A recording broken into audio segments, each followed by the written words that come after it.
I have a quick announcement before we begin this episode. I am doing the first ever The Inspiring Talk live event where I'll be interviewing a very special guest in front of live audience. This is happening on 21st of August in Mumbai and it's totally free to attend. Find the details at theinspiringtalk.com/live. That is theinspiringtalk.com/live. I'll see you in Mumbai. I went inside, I just couldn't breathe. I started flipping my legs. I started doing something with my hands. I was not aware what I was doing, but suddenly with all this, I came up. I came to the side of the pool and with a lot of anger in my eyes, I looked at my father that how dare you could do something like this. This is episode number 68 of The Inspiring Talk with Anand Mehta. Welcome guys to The Inspiring Talk. My name is Vijay Gautam. I'm host for this show. Each week I interview today's most successful and inspiring personalities to help you realize your inner potential.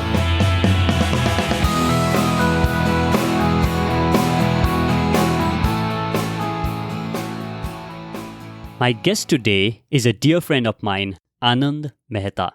Anand is a passionate entrepreneur and a facilitative trainer. Anand had started his enterprise of Branded Handicrafts when he entered second year of MBA. Established chain of retail showrooms on Designer Pooja wear and articles, and now he is successful facilitative trainer. He has trained more than 150 companies, conducted more than 800 workshops, and have touched the lives of over 40,000 people. He was awarded as Business Tycoon of the Year by Indian Education Society. I have known Anand for over 3 years now, and I must admit, I have learned a lot from him about training, conducting workshops, and facilitation. You will find him high on energy, radiating amazing positive vibe wherever he goes. On this episode, Anand talks about starting his first business venture during his MBA, running business on Autopilot, very important lesson he has learned from his father, and a lot more. Before we jump in, make sure to subscribe to the Inspiring Talk podcast wherever you are listening from so that you won't miss upcoming episodes with some of the most amazing guests that I bring on this show. Now, let's dive in.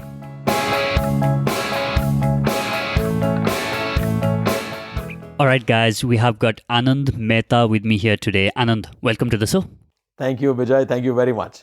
So, Anand, we have met for the first time back in 2016, I believe, when I was still in job and part of the training program where you were co-trainer. And after that, our bond and the work that we have done together has only become stronger and stronger over the period of time. And I must say, I have learned a ton from you and the way you train people, especially when you are doing outbound trainings. I'm a big fan of the kind of work that you are doing. So thank you so much for making this time. And it's been pending for a while now. So finally got a chance to get hold of you. See you are traveling all across the country doing training and workshop. Thank you very much, Vijay. I think it's great for me to be here with you on this podcast. And I'm very excited to be a part of this podcast. Primarily, this is the first podcast I'm doing, and what better than the Vijay Gautam. So I'm really excited to be a part of this. Awesome. Anand, I think the good place to start this conversation would be by talking about your upbringing and your own entrepreneurial journey is quite fascinating. The things that you have done in MBA college and the trajectory of the career that you have taken after that, which is pretty interesting. So I think, why don't you just go ahead and tell a bit about what was your family background like and how was it growing up like for you? It was a great journey. I would say that a lot of whatever I am today is primarily because of my parents and the kind of environment they were able to create. But let me begin my entrepreneurial journey let me share that with respect to the MBA. So I did my engineering and then I was doing my MBA. And the moment you are out of your MBA as a Gujarati, you'll be pushed into matrimonial market. And it was all happening. I could feel that when I was doing my MBA. I thought now, because you are always passionate about your own enterprise, you are so eager to start your own business. But because you're also doing MBA, you just can't start a business because you have been taught theoretically by your wonderful professors that before starting up your own business, you must do market research, you must do marketing research, and there are so many things which you must do. Now, what I thought to myself that if I am out of MBA and then if I start doing all this research, in the matrimonial market, the society what we belong to will not accept, because my father can't tell the girl's father that the guy is doing research on what business to do. Chokro research kare che ke dhando su karvo. So I thought, what best I can do? I am doing my education, I am in my MBA. Let me start doing research along with my studies. And I was so fortunate that I was able to do research on, especially into the industry research, and bring it down to 3 most important industry which I thought has tremendous potential in the next future, and thought about then opening up my own business. So that at the end of the MBA, when everyone was looking at a job through the placement cell in the college, I went to my director and I told him with great pride that you don't have to search a job for me because I am on my own. I was able to establish my company by that time, and I think at that point in time, that was my biggest achievement which I could achieve. Absolutely. So I would come to the entrepreneurial journey or the path that you have taken in a moment. But so what did your parent do, and what was your family background like? Were there any entrepreneurs on your family, or what was that like? So my dad is a first generation entrepreneur. My grandfather was a doctor, and he was so humble that he thought of going to a small village, a native place, and offer his services to people who had no access to medical treatments. And he was the first MBBS doctor in our native place. My dad did his engineering, and then he got married to my mom, and he settled to Bombay, and they started their own business of air conditioning. Now, and I say that a lot of things which I am able to do now, I was able to think about and reflect about my past, and I see a lot of connection. Let me share one experience now, because Sure. I am, right now into the training of experiential learning. I thought I was looking at myself and looking at what made me do this. And it brings me to when I was in 3rd standard. My dad, me and my sister, both of us are twins, and my dad took both of us to the swimming pool. As a kid, we were seeing the swimming pool for the first time, and we were so excited. We were so thrilled. We were also in some kind of fear, because you see so much of water in your life for the first time. So he first took us to a place which was 2 feet deep. Then he took us to a place which was then 12 feet. And then finally took us to a place which was 24 feet deep in the swimming pool. And then we were wondering that now he will take us back to the 2 feet deep, and he will probably ask us to jump there. At that point in time, with both his hands, he picked up me and my sister and just threw us in the 24 deep water. I was shocked. That's crazy. I went inside. I just couldn't breathe. I started flipping my legs. I started doing something with my hands. I was not aware what I was doing, but suddenly with all this, I came up. I came in the side of the pool, and with a lot of anger in my eyes, I looked at my father, that how dare you could do something like this. And I was going to ask him, what made you do this? And he just asked me one question with great calm and composedness. Anand, you don't know swimming, right? I said, yeah, I don't know swimming. And then he asked me, then why didn't you drown? Aap doobe kyun nahi? And a question came to my mind that yes, I didn't sink inside the water. And then he told me, now come what may happen, you will always be able to swim. You will never sink in the water. I think that was so powerful, because you have learned the whole art of swimming. You have learned your confidence over water through your first-hand experience. And I think that's a very powerful thing, not only about swimming and going in a pool, but how has that experience possibly might have shaped you in terms of overcoming your fears or taking on the challenges that come in your life? Absolutely, it makes you more confident in taking risks. It gives you attitude that come what may be the situation, you will still be able to sail through. It also gives you tremendous amount of encouragement that however situation may worsen, you still can find a way out. Just be with yourself, keep asking question to yourself, how better and how much more can you contribute, and you will find your way out. I think these smaller incidences brings you to what you are today. I would say that possibly the incident which made me realize the power of experiential learning. And today when I project myself and I go around and do experiential education, all these small things really becomes more handy in me executing and giving experience to my participants, from students to corporates to CEOs to senior management to professors to teachers, wherever I address to. Interesting. So I remember, the best-selling author of the book, The Habit of Leadership and The Habit of Winning, Prakash Iyer, saying they had hired somebody to drop him to school and bring him back from school every single day. But his dad made him carry his bag by himself. He did not allow that guy who took him to and fro to school to carry his bag. So that was his dad's way of telling him that you have to take responsibility for your own life.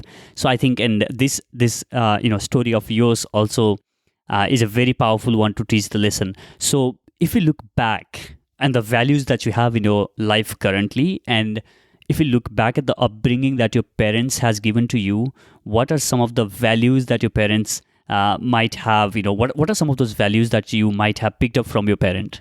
Surely, Vijay. I'm very happy you are actually taking me to memory lane. And this brings me to a wonderful experience. So I was doing my diploma before I did my engineering. And in a diploma college, we used to have a huge annual day where around 3,000 people used to visit. And each time, opportunity to compare and do the master of ceremony was given to engineering students because they were obviously senior, more mature, more value they had. I was fortunate enough to have a wonderful principal of my college who insisted, the whole management, that Anand is really talented and he can handle the whole show in a great way. Incidentally, I was also the cultural secretary of the college. And he said, this time we must give opportunity to our diploma students. And I then got the opportunity. There was multiple rounds of trial and all that, but I got the opportunity. And I was thoroughly excited. Now, as a cultural secretary, you are the one who are the organizer. As a master of ceremony, you are handling the whole event on your shoulder. And to be very honest, it was one of the best annual day ever seen in the college. Now, after the annual day, all the faculties and few team members, committee members celebrate through a dinner. I had stopped drinking thumbs up, and I was very fond of thumbs up at that point in time from last 1 week to ensure that my throat is nice when I speak on the mic. After the whole event got over, I was dying to go to that event because I knew everyone will appreciate me in a great way because I did a great job. My mom and dad, who was also part of the event, end of the event, they told me, Anand, what about all of us going out for dinner and we will allow you to drink thumbs up? I said, it's a good idea. Let me go with them. And I missed that celebration party. After so many years, I realized the reason why they didn't allow me, or they took me smartly with them over dinner and then allow me to go to the party, because they thought if this guy goes to the party, he would feel on the sky and his ego would be boosted so much, it will be difficult for him to remain humble. He had a responsibility. He delivered the responsibility. Now is the time for him to remain grounded and humble. And I was not been allowed to go to the party. I think that made me what I am today. That whatever amount of success you achieve in your life, it should never get into your head. I think that's again a very, very powerful example, Anand. And when I interact with you and you are always on the move, traveling different cities and hopping from plane to plane, and I always see you, being grounded and being humble for all these achievements that you have achieved in your life. So now, talking about after you got into college and you have started training.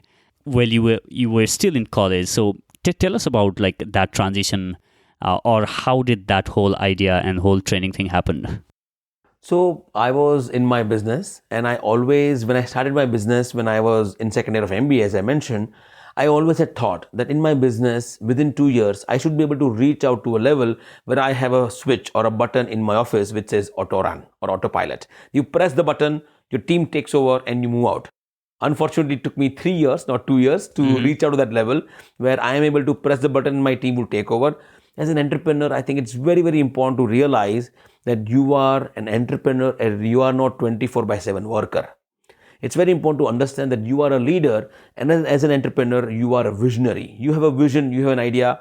You have to have team which will take your idea to the next level and you move to even bigger level. So you have one idea, you plan the whole idea, you get into execution. Once you think now that everything is on its own, you should move out of that idea and think about a better idea, bigger idea, and keep growing like this. Whatever you are doing today, if you do the same thing tomorrow, you are not growing. So you must do something new today, hand it over that with systems, with processes to your team and start going towards the new idea where the next growth lies.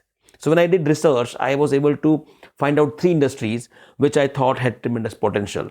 Number 1, education industry. At that point in time, long back in 2002. Number 2 is the food industry, and number 3 is home decor. Now, education industry demands for a huge investment, which I was not prepared for. Food industry, I was, yes, very happy to eat, but not interested in the food as a business. And third was home decor. I thought this is something which is very interesting because I myself is a very creative person. And I thought here 2 things will happen. I will be able to use my creativity. Number 2, I will also be able to get a lot of new stuff which will be able to take me to the next level. And we were able to create a new concept which is handicraft. Now, why it is new and different? Because we were able to create branded handicrafts. So if you look at the handicraft industry, either the handicrafts are famous by the origin, whether it's Rajasthani handicraft or a UP based handicraft or a South handicraft, or by the material used, whether it's a marble handicraft or a wooden handicraft. I thought of that as an MBA, you always have a great inclination towards brand. Can I create a brand in handicrafts? And we were able to do a lot of research and able to design a product which was handcrafted. It comes in the category of handicraft, which was branded because we had researched everything. We also did, we were the first one to go to the market and do the trademark of our branded handicraft. And I still remember my first day when I went with my product to a couple of retailers to make them see my product. I was below my belt, I was shivering. Why? Because the first time you are going out with your product to sell, you had no experience and you have no idea what will be the response of those people. I still remember how I could manage that journey. And I still remember the first call which I got after 7 days of my first piece, which I had given to a retailer as a demo piece, as a sample piece. You please keep this piece in your showroom. And if you get some inquiry, please let us know. On the 7th day, I got a call, which was the first call which I received, that the piece which you have given to us is now sold. Can you please deliver 2 pieces? And at that point in time, I was actually searching for corrugated boxes where I could deliver. So that's a journey, and that's a very humble journey. And today when I say that we have been able to sell more than 1 lakh piece of a handicraft what we have manufactured. Wow. We are able to reach out to more than 35 cities all over India where we do existing business. We're able to reach out to so many people who have benefited from our research product and now coming back to us. You feel extremely happy and proud. One of the things that you have said, earlier in this conversation about as an entrepreneur, it's your responsibility is to think, have that idea, build the team systems, and then move out of the execution and think of ways to take that business to another level. And I have had Rajiv Talreza on my podcast, and he talks a lot about that as well. So share a few things that has worked for you or that you have realized over a period of time about building a team and system that can help your business run on autopilot. So what are some of those strategies or some of the lessons that you have learned along the way? So in terms of processes, in terms of systems, I think plethora of knowledge available in the market.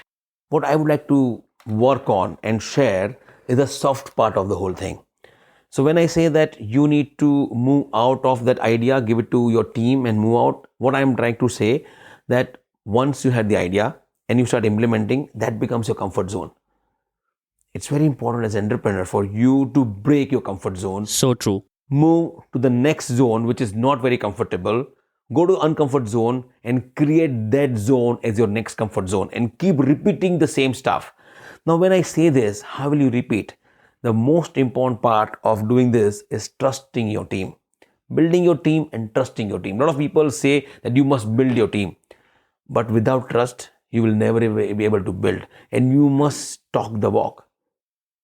You must ensure that each time you have a dream, it should become the dream of the whole team. Sense of ownership plays a very, very big role in creating that, where every team member of yours feels this is my job. If you open up the old textbooks, where you open up the textbook, the first thing it says pledge, and the first line is India is my country. It never says India is our country, and I think that's a very strong, powerful message. Why it says my country? Because everything which is happening in my country, I am responsible. I must take the ownership of my country. I don't need to be prime minister to own the country. If I see something wrong happening, I can take action because this is my country.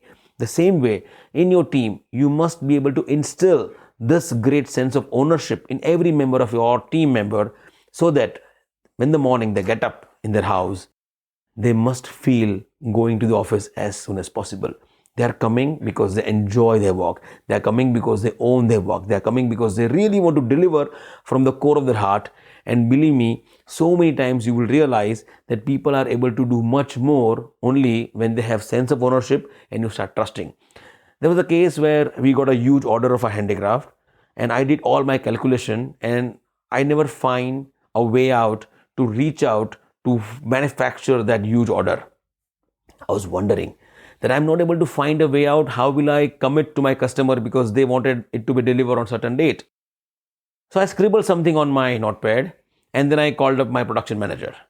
She entered my cabin. The moment she entered, I did a small acting. I flipped that paper as if I'm hiding it from her. And I asked her that, hey, my plan is ready. That we have this much of piece of order to be delivered. This is a deadline. My plan is ready. But hearts in hearts, I knew it was not ready. I was not able to make it. I said, now I don't want to give you the plan because I want to empower you. I trust you. Can you please create a plan by which we should be able to deliver these many pieces on that day? She was challenged, but she took the ownership. She went out and she said, give me some time. I'll get back to you. Within 2 hours, she came back with the detailed plan of how they will manufacture, the whole production team will manufacture, and they were able to deliver. Now here, something which I was not able to do, they could do it primarily for 2 reasons. Number 1, I was able to trust them completely. Number 2, they had faith that if our boss, our owner is trusting us, we must exhibit a great sense of ownership, and with great pride, we were able to deliver on time. I think these incidences brings you and builds you what you are today. So Anand, you have started your company while you were doing your MBA, and your own business is very successful.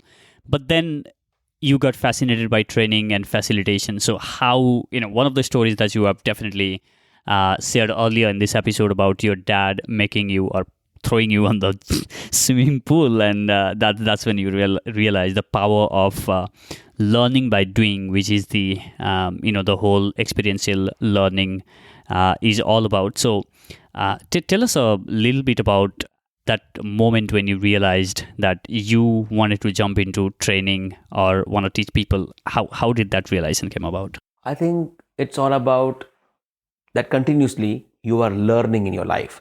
So before I share about how did I got into training, let me share a small real life incident. So I was traveling from Ahmedabad to Bombay by a train, and we were supposed to reach Bombay at 6 in the morning. I got up at the 6 in the morning and I was wondering, I was not able to see local trains because the moment your train enters Mumbai, you see local trains. And I realized that we were somewhere near Miyagam Karjan, which is a station very near to Vadodara.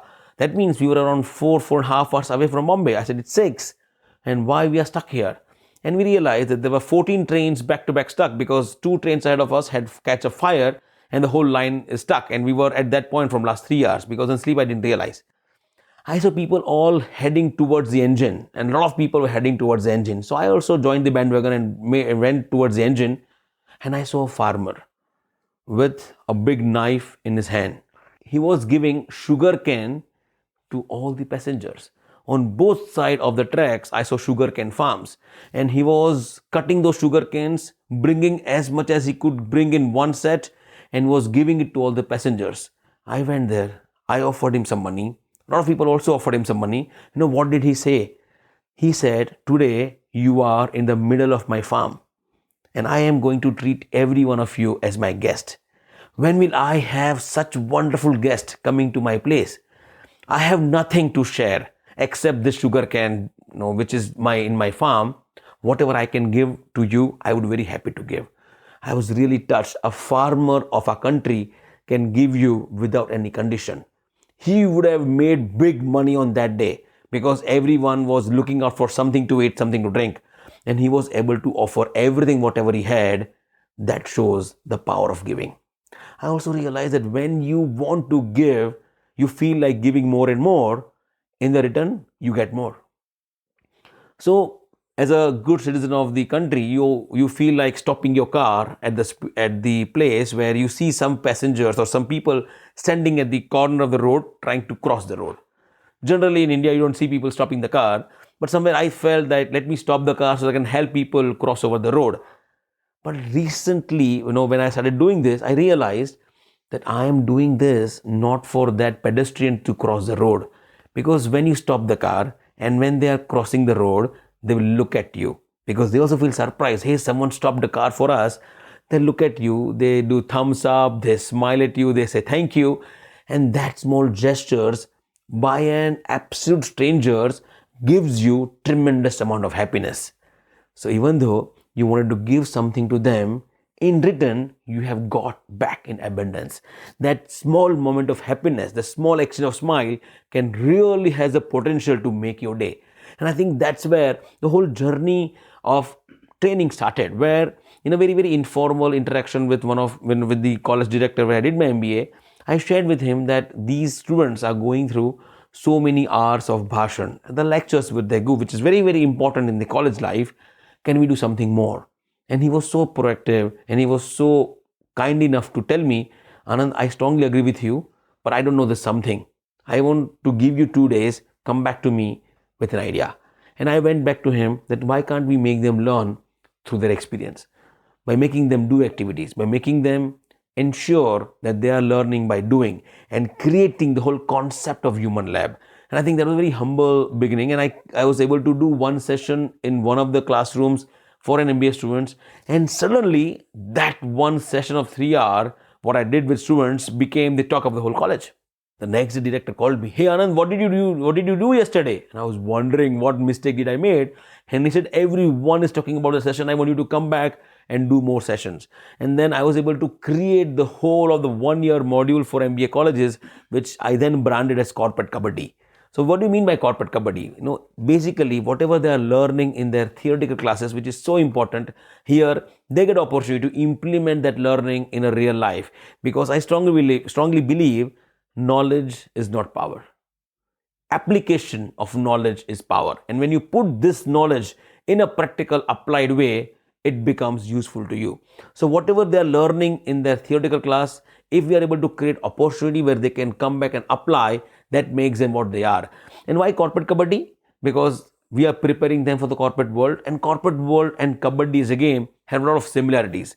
In both the places, you are playing to fight. You are playing to win. In kabaddi, to win. In corporate world, to make profits. At both the places, you will have to work in teams. At both the places, you have to show your leadership quality, or kabhi टांग भी खींचनी पड़ेगी. So there are a lot of similarity. Again, kabaddi is our national game and all of us love kabaddi. I thought let me combine these two so that we are able to prepare them in a great way for the journey which we are going to have ahead as a corporate executives. I'm a big fan of you in terms of training and conducting workshops, and outbound skill is your expertise in experiential learning that we were talking about. What about experiential learning fascinates you, and why you have chosen to become a experiential learning or facilitative trainer? So PowerPoint presentations are very effective when we have to make people learn something which is technical. But when it comes to soft skills, when it comes to behavioral, when it comes to something which needs to come from within, I would say experience makes it extremely powerful. So in a lot of workshop which I do in an outbound environment, which are 3 days and 4 days workshop, I don't use PowerPoint. And this workshop starts at 6 in the morning and goes up to 11 in the night. And in a very jovial way, I tell people that I don't use PowerPoint because our points are powerful. And that really makes them feel, wow, because a lot of people in the training industry feel training means PowerPoint. Now, it's very important to understand training means learning, and there could be multiple methodologies by which one can learn. And I strongly believe experiential learning is a very, very strong way of learning because you are learning by doing. And there's a process. So you always start with briefing about the activity. Then you give some time to each team to strategize and plan. Then is the execution phase.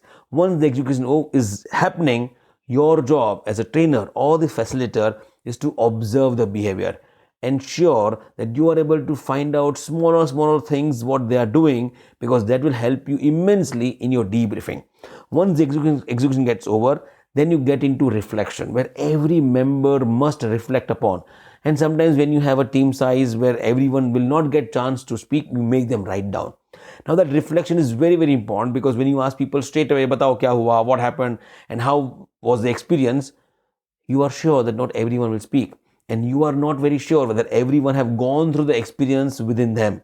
So you ask people to write down their reflection. This reflection primarily should involve into what happened, what didn't happen, and individually what I have learned through this experience.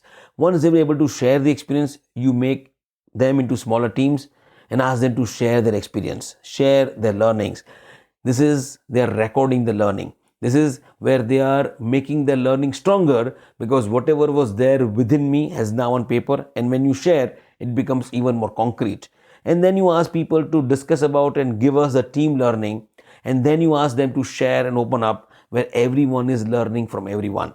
And I always tell people that what we are going to finally do in training is creation of a platform where everyone feels extremely happy and eager to share what they know, eager to share and happy to share their knowledge, their expertise, their experience, their exposure, their wisdom.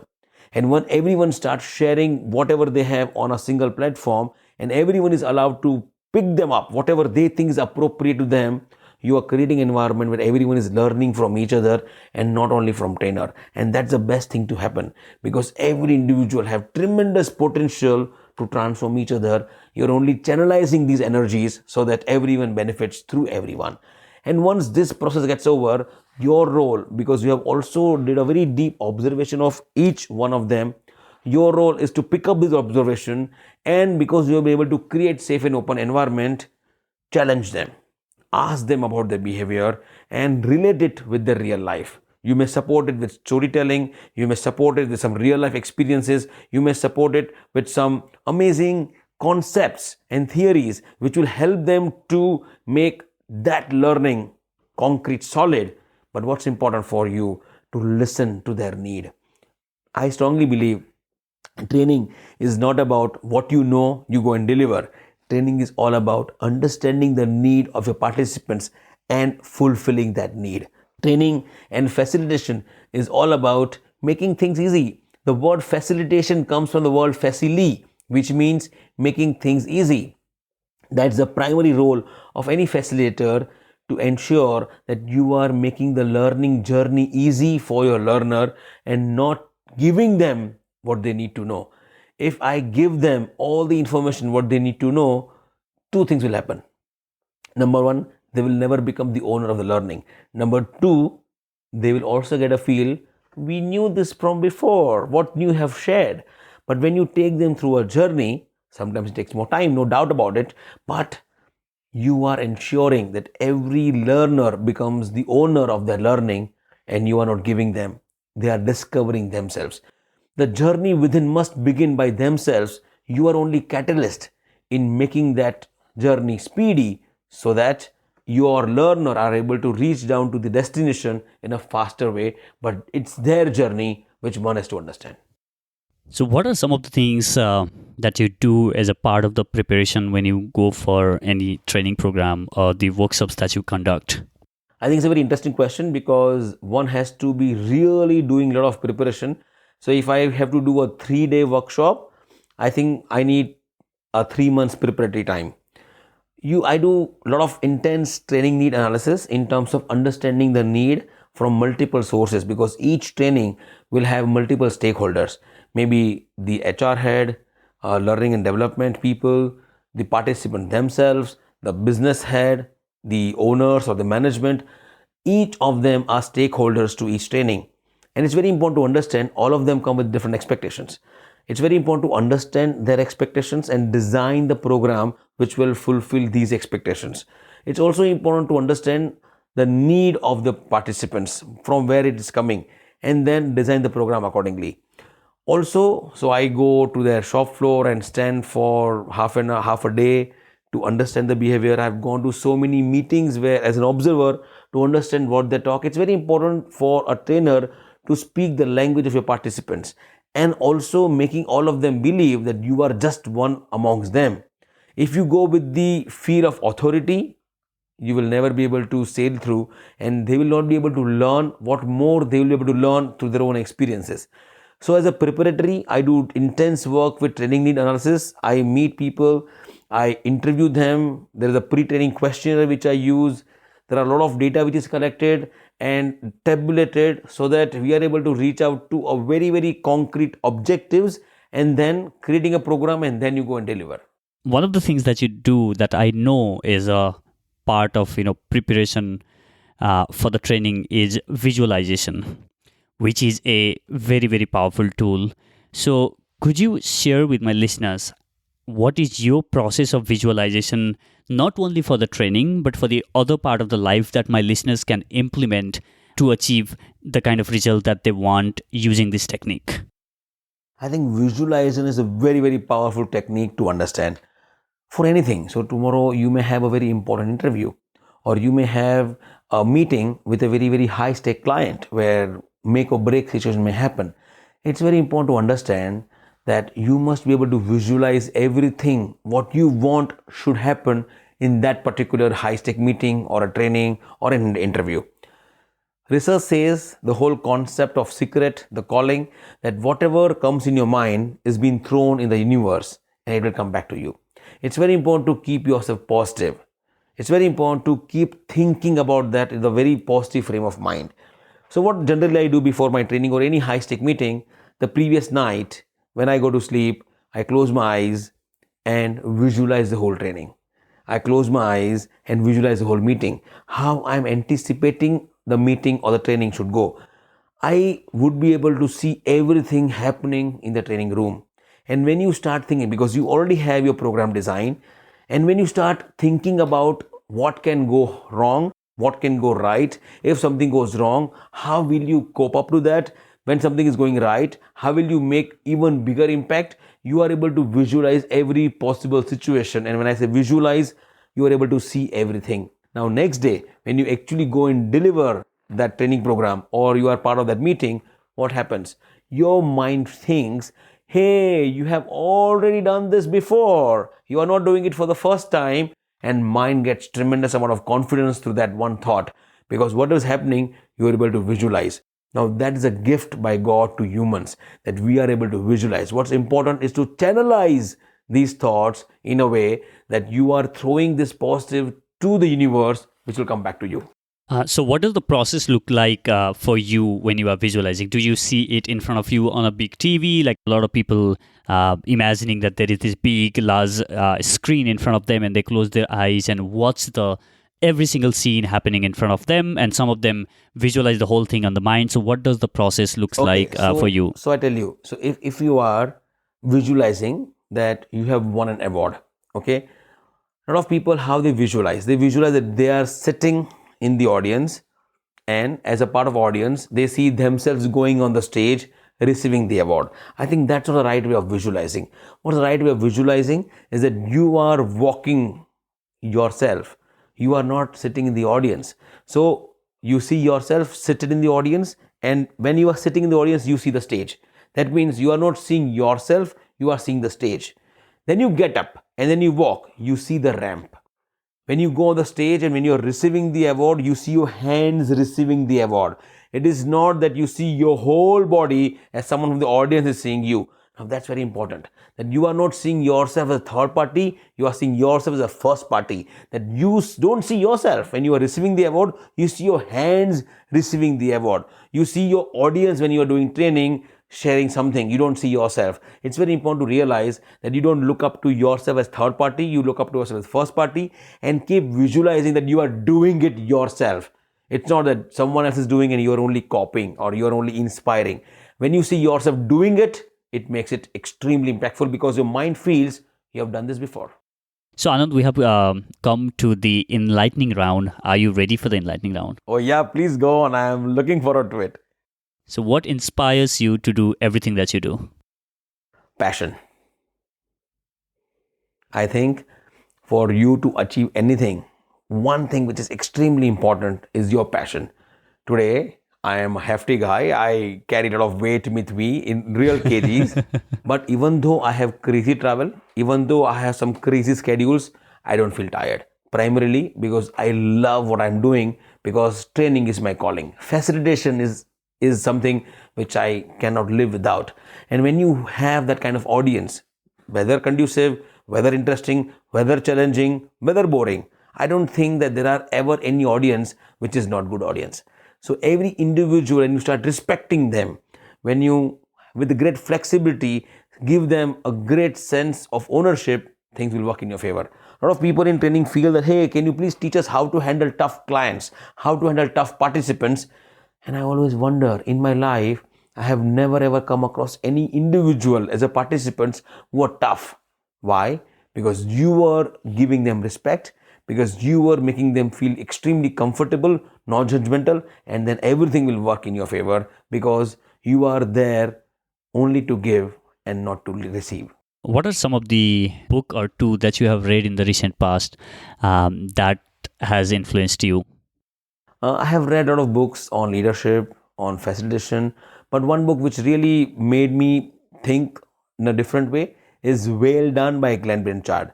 Now, this book talks about how a dolphin as a fish is taught vis-a-vis how a donkey or a horse is being trained.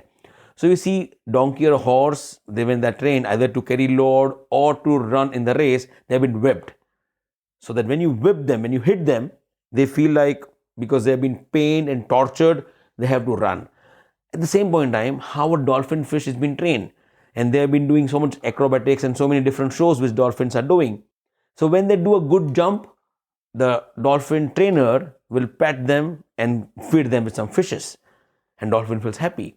When they don't do a good job, the trainer completely ignores the fish, and this dolphin thinks in his mind that last time I got a pet, I was being appreciated, I got fish to eat. This time I was being ignored, and it reflects upon in mindset that, hey, because I did something good, I was appreciated. I was not able to do a good jump and they're ignoring me. That motivates you. There is tremendous power in appreciation, but we need to understand the difference between appreciation and giving just muska. So one has to understand, when you do genuine appreciation, it really brings a great favor in your life. So which one daily habit do you believe has been game changer for you in your success journey? Self-talk. Each time when you think something, you have to ensure that everything which is part of your self-talk has to be extremely positive. When you start thinking negative, when you start thinking depression, when you start thinking which is not in your favor, nothing will happen in your favor. What's interesting, and I've always realized that in the worst of the scenario, I always look out for some positive opportunities. I always look out for some small positive thing, and then you focus on that positive thing and make it bigger, make it larger. And that is the mantra. So whenever you are doing self-talk, and believe me, each one of us throughout the day, we do millions and trillions of self-talk with ourselves. Is my self-talk positive? And that daily habit of talking to yourself in a super positive way has created a big impact in myself. So could you share an online tool or app that you use on a regular basis, maybe to become more productive or to keep yourself disciplined or stuff like that? So I use Keep as a tool because in a day you have so many ideas. I need something where I can keep writing. I also use a small diary which I call as Bright Idea Book, where I keep noting down my ideas. And especially to keep my team engaged, I have multiple Keeps documents in my mobile which I have collaborated with my team member. So whatever delegation I will do, I write in the Keep so they know that this is work what they have got over and above what routine work they do, and they keep doing it. They keep ticking those work, and I realize that that work has been done. So I don't have to call every time or write an email. I just write there and they get the notification, and that's the way, because when you're in training, I avoid taking phone calls. So during my training period, I don't take phone calls, but all the things need to be done. And when you are doing training back to back and when you're traveling back to back, you need a solid support from your back end office in terms of content, in terms of properties, in terms of support staff, in terms of logistics. So now that will happen only when you have these tools which helps you to do smart work. Awesome. So I have got the last question left for you. But before that, how can people reach out to you if they would like to learn more about you and learn a few things about training or maybe entrepreneurship? What's the best possible way to reach out to you? www.anandmehta.in. That's my website. And they can go to the website and send a small message. And I will be very happy to revert back. And if I can contribute to anyone's life, I think more than that person, it will be my privilege. Awesome, guys. Make sure that you reach out to Anand. And I have learned a lot about training and facilitation from him. And every time he conducts program in Delhi, I love to be part of his trainings and learn from him. So here's the last question for you. Since you are training a lot of people in your life, so let us imagine that you are standing on a stadium, and this one is the largest stadium that has ever been built in the history of the world.